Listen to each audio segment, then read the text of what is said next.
Welcome back, y'all, to another episode of the What in the Sam Hill podcast. I am your host and resident nerd, Aaron.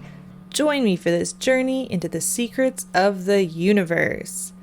So just a bit of a disclaimer before we start. I'm going to do my best to edit it out, but you may hear the buzz of my air conditioning behind me. It is currently 100 degrees outside, and even with my AC running, it's 80 degrees in my house. I don't want to turn off the system because of my animals, so instead I will beg for your forgiveness. This week we are going to be talking about the Denver International Airport. As far as modern buildings go, this one might have the most conspiracy theories surrounding it. The theories vary and intertwine, but in general the airport conspiracy theory has 4 parts. 1, that the airport was built as part of the New World Order agenda. 2, that the airport was built as part of the Freemasonry agenda. 3, that the airport covers a deep underground military base, or DUM for short. And 4, that the murals and other art on display in the airport show the true nature of the conspiracy. My research for this episode has been frustrating, to say the least. There is much conjecture online, but from what I can tell, very little evidence or independent research. It's mostly just the same claims repeated over and over without adding to the conversation. That is further obscured by the fact that Denver International now uses the conspiracy theories as part of their marketing campaign, so everyone and their brother has done a supposed debunking of the claims where they really don't say much of anything at all. Regardless, let's see what we can learn. Now, for me, the key player in all of this is Federico Peña. Federico Peña was the mayor of Denver from 1983 to 1991, and he was responsible for setting the construction of the new airport in motion. He had originally campaigned on expanding the existing Stapleton Airport onto the grounds of Rocky Mountain Arsenal, but the residents of the neighboring Adams County protested vehemently against that, as it was going to increase the noisy air traffic over their homes. Instead, he is credited with negotiating a deal where Denver would annex a 54 square mile tract of land in Adams County away from any residential neighborhoods in exchange for the support of the Adams County officials. Now, the airport didn't get built until the early 1990s, finally opening in 1995, and it had numerous issues at the beginning, especially with the new automated baggage system, but also coming in far over budget. People even called the airport Federico's Folly, but the baggage system was eventually scrapped after a decade of failure, and pre-pandemic DIA was the 5th busiest airport in the United States, behind Atlanta, Los Angeles, Chicago, and Dallas-Fort Worth. That bright light now shines on Peña and his role orchestrating the project, and the road from Denver to the airport is actually named after him. Peña is also credited with bringing the Colorado Rockies to Denver, with the expansion deal being struck just as Peña was leaving office. If there was going to be a New World Order agenda to build this airport, in my opinion, Federico Peña would have to at least be involved, if not be an outright NWO plant. So let's take a look at his backstory and see if we can find any inconsistencies. Federico Fabian Peña was born in 1947 in Laredo, Texas, the 3rd child of 6 for Gustavo Peña and Lucila Farias, a Chicano couple who had deep ties to the area, as Laredo was actually founded by Federico's 5th great-grandfather. His father was a cotton classer, which means he would inspect and grade cotton for sale, and his mother was a homemaker. It seemed that they lived a reasonably middle-class life. Young Federico played Little League with his younger brothers, Alfredo and Alberto, who were actually triplets with sister Anna. He attended the Catholic boys' school St. Joseph's Academy in Brownsville, Texas, and made honor roll. He went on to the University of Texas, Austin, where he participated in Young Democrats and graduated with a bachelor's degree in government in 1969 and a law degree in 1972. At this point, I need to enter an obligatory saw varsity's horns off whoop on behalf of my grandfather. Pena remained in Texas only briefly after that, before moving to Denver in 1973, where he worked as a lawyer for the Mexican-American Legal Defense Fund. There, conflicts between the white and Chicano communities seemed to have thrust him into the spotlight as he worked a few high-profile cases, as well as advocated for bilingual education programs in the public schools. As a result, some of the members of the Colorado legislature approached him about running for office. In 1978, with the support of the Chicano community, he was elected to the Colorado State House as a Democrat. After just one term, he was then chosen as the House Minority Leader in 1980. At that point, he had a reputation as a local activist, and in 1982, he was approached by a group of people who convinced him to run for mayor of Denver. In 1983, he was elected mayor, defeating 14-year incumbent and fellow Democrat William McNichols and 10-year Denver District Attorney Dale Tooley. It was a Cinderella story win. As mayor in 1988, 41-year-old Pena married 30-year-old Harvard graduate, Colorado law graduate, and accomplished distance runner Ellen Hart, whose father was the dean of the New Mexico Law School. Pena served 2 terms as mayor before choosing not to run for re-election in 1991, quitting before the airport he fought so hard for was built. After leaving office, he started a money management firm, then became Clinton's Secretary of Transportation in 1993. As the Secretary of Transportation, he was responsible for negotiating with the Secretary of Defense to make GPS technology available to civilians. In 1997, he reluctantly became Secretary of Energy, a position he held for just over a year before joining the venture capital firm Vestar Capital Partners, supposedly in an effort to spend more time with his family. In 2001, the Penas divorced, and a few years later, Pena married a reporter, Cindy Velasquez. Since leaving office, Pena has served as the campaign co-chair for Barack Obama in both 2008 and 2012, has been appointed to various philanthropic boards and committees, and has written a book. Looking at his story, I don't see any immediate red flags. He doesn't seem to be the cousin of anyone particularly famous. He doesn't seem to have been a World Economic Forum young global leader or anything like that. But it does seem that periodically throughout his life, he got tapped to move up the political ladder. And it does seem that his fast track to success was facilitated. I find it extremely interesting that he seemed to be quite comfortable with the Washington Good Old Boys Club and the military in his time in the cabinet, despite being branded as an outsider. It would make sense if he was working with them during his mayoral career on the airport that the relationship would continue and flourish while he was in Washington. So while I don't see any big flashing neon sign that says, yep, New World Order all over this guy, I can't rule it out either. By all outward appearances, Federico Pena seems to be just your average activist politician, and as a libertarian, that immediately makes me suspicious. But I want to make it clear that I found no evidence of wrongdoing on his part. Now, in regards to the murals and other art at the Denver airport, I honestly don't put too much stock in any of it. Modern art is so weird, y'all. People pay money to see a banana nailed on the wall. And Leo Tanguma, who is responsible for many of the murals, cites his first mural as a chalkboard drawing he did in 5th grade of murdering the local sheriff.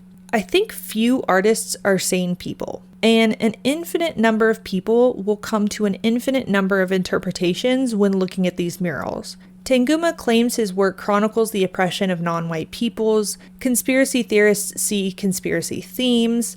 To me, these are just Rorschach tests. People see what they want to see. The one piece of art that has an interesting story to me is actually not a part of the conspiracy, as it was not installed until 2008. It's a 32-foot tall, 9,000-pound, aqua blue rearing Mustang with glowing red eyes, nicknamed Blucifer. And while it isn't a plant by the New World Order, it might be cursed. During construction, the head fell off the horse onto the artist, Luis Jimenez. I've seen varying reports as to whether he was crushed or his artery was sliced, but either way, he was killed by his creation. So it's not related, but it is interesting. Another major aspect of the airport conjecture is the idea of underground bunkers or even a full-blown underground military base. One thing to keep in mind with this is the extreme level of infrastructure needed for an airport, most of which has to be below ground to maximize space available for planes. Pre-pandemic, Denver was handling almost 70 million passengers per year, which is 190,000 people per day, not including all of the flight crews, flight support staff, retail and food service staff, and other employees. Just in electrical infrastructure alone, you would need enough electricity to power a city the size of Birmingham, Alabama, and all of that infrastructure would have to be underneath the airport. Now add water, sewer, fire alarm, sprinkler systems, HVAC systems, snow melting systems, communication systems, access control and security systems, etc., etc., etc. Not to mention the train tunnels for transporting people between terminals and just room for the staff itself to operate. I know, for example, that the Atlanta airport has a city's worth of infrastructure below ground because I know people that have actually worked on it. There are tunnels for miles, and it is such a complex system that the average person just cannot understand it. I think most conspiracy theorists have absolutely no idea how much utility infrastructure is required for a place like that. Heck, I work in the construction industry, and I can tell you that most people who work in the construction industry don't even realize how much room is required. On top of utilities and train service, Denver also has an entire underground baggage management system that is sitting there collecting dust because it was such a failure. And I have seen conspiracy theorists use that as evidence of nefarious activities. They claim that people shut down the baggage system in 2005 so they could use it to haul other things around the airport. Honey, look back at the newspaper archives. That system was nothing but problems for 10 years. It was part of the reason the airport couldn't open on time in 1994. It was constantly breaking. Luggage was literally getting launched in the air off the trolleys. If they're using that to transport other goods, those other goods are getting destroyed. They tried something that had never been done before, it didn't work, and it took them a decade to finally give up. Another reasonable explanation is that some of the tunnels were built for the sake of future-proofing. If they pre-built tunnels under taxiways, for example, it wouldn't be necessary to tear up the taxiway if they wanted to build another connecting building in the future. Given that they were leaving the cramped quarters of Stapleton, they may have wanted to include some future-proofing to prevent the same problems down the road. Actually, planning for the future is something we absolutely do in the construction industry, so I would not be surprised if this is the case. I've also seen claims of 5 buildings that were supposedly built in the wrong place and just buried instead of being torn down, thus proof of an underground bunker. This claim comes from a supposed whistleblower, which I'm always skeptical of because anyone can claim they're a whistleblower. And the physical proof of this theory isn't an actual blueprint. It's scribbles on a napkin. If they were really involved, why don't they have actual blueprints or pictures or something tangible? Also, if those buildings were placed on the wrong area and that area actually needed to be regraded, why not just bury the buildings instead of paying for both the destruction and the regrading on a project that was already over budget? On top of that, 5 little buildings does not a state-of-the-art bunker make. The NORAD underground facility at Cheyenne Mountain outside Colorado Springs is 15 3-story buildings, and it was built 30 years before the Denver airport. Not to mention that Cheyenne Mountain is an hour-and-a-half driving from the Denver airport, so really like a 15-minute hop, skip, and a jump by helicopter. It doesn't seem practical or even reasonable to build an advanced bunker so close to an already existing and accessible bunker. But really, if 5 rectangles and some dotted lines scribbled on a napkin is your only evidence of an underground bunker, I'm really going to need you to try harder. Perhaps the most interesting aspect of the conspiracy theory is the dedication plaque, which had a dedication from both the Prince Hall Masons and the Ancient Free and Accepted Masons, as well as the ominously named New World Airport Commission. Now, it's no surprise that the Masons would be involved in the dedication. First of all, it's a big public building, and they are a group of builders, even if just nominally so. Second of all, Wellington Webb, the mayor of Denver at the time of the airport's opening, is himself a Prince Hall Mason, so I would be shocked if the Masons didn't put their seal on something in the airport. The New World Airport Commission is more intriguing. It was a charity used to raise corporate money for the airport's grand opening festivities, which happened in September 1993 when the airport was originally scheduled to open, well before the myriad of delays finally allowed the airport to operate. It was organized by Charles Ansbacher, who had been the conductor and musical director for the Colorado Springs Symphony from 1970 to 1989, and had also been tasked by Federico Pena with organizing the art for the airport. If the art is part of the conspiracy, this is probably how. Ansbacher named the commission himself, and it's the name that is curious to conspiracy theorists. Of course, it invokes thoughts of the New World Order, but it was named rather for the New World Symphony, written by Czech composer Antonín Dvořák, a student of the famous Johannes Brahms. Dvořák wrote the piece in the 1890s based on his travels to America and with influences from both Native American and African American music.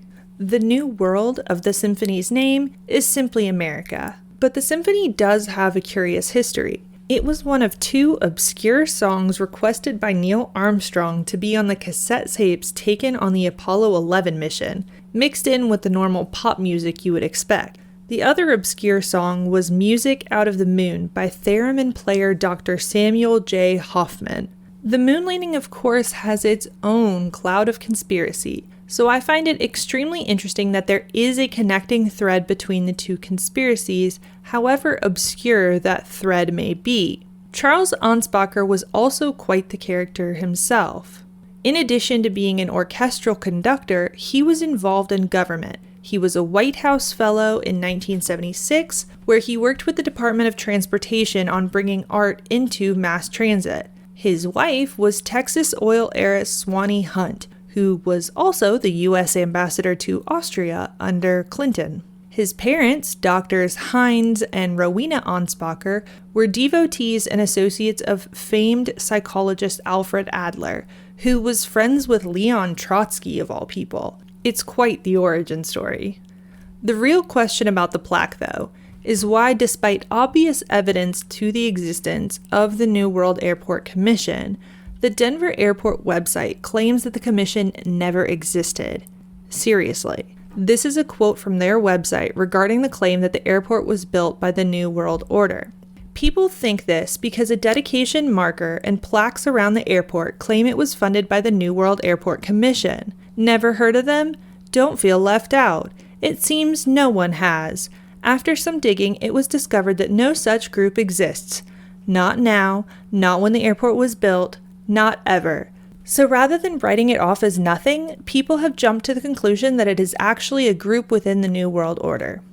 Now, I'm not sure what digging they did, because the Denver Post Archives and the Denver Library Archives aren't exactly hard places to find, but this strikes me as either an incompetent intern wrote this, or they're trying to distance themselves from the commission. I'm leaning towards trying to distance themselves because you can't tell me that an intern wrote marketing copy for the airport website without anyone above them reviewing and approving their work. So, is there something weird going on at the Denver airport? Well, I could probably look over some of the coincidences, if not for the fact that the airport obviously isn't being forthright about the situation. I think most of the airport theories that you see on the interwebs put too much weight on conjecture and not enough weight on receipts. But I also think that there is a lot of curiousness in the airport's beginnings. And quite frankly, the fact that we have so many Clinton officials involved in this airport's founding means I don't really trust any of this as far as I can throw it. Unfortunately, it's going to take way more than a week to sort through all of the silt kicked up by the airport using this for marketing material, and no true investigation could ever really be done from a computer 1,500 miles away from Denver. As such, I can't say for sure there's an underground base built by the New World Order under the Denver airport, but I can say there are enough oddities and coincidences to make me want to know more. That's going to wrap it up for this week's episode. This was super interesting to me because I have flown into Denver several times, both for skiing and for volleyball tournaments as a kid. I'm actually probably one of the last generation to have flown into Stapleton, but it would have been when I was about 2, so I don't remember it. I do remember, though, when it was nothing but fields of snow for miles and miles and miles between the new airport and Denver. Now it's all built up and you really can't even tell that the airport was built so far away. Anyway, if you have any theories or episode requests, you can find me via Substack, Twitter, Instagram, email, or even snail mail. Until next time, in the immortal words of Euripides, question everything, learn something, answer nothing. I will see you next week with an episode on the Boggy Creek Monster. Stay tuned and have a lovely week.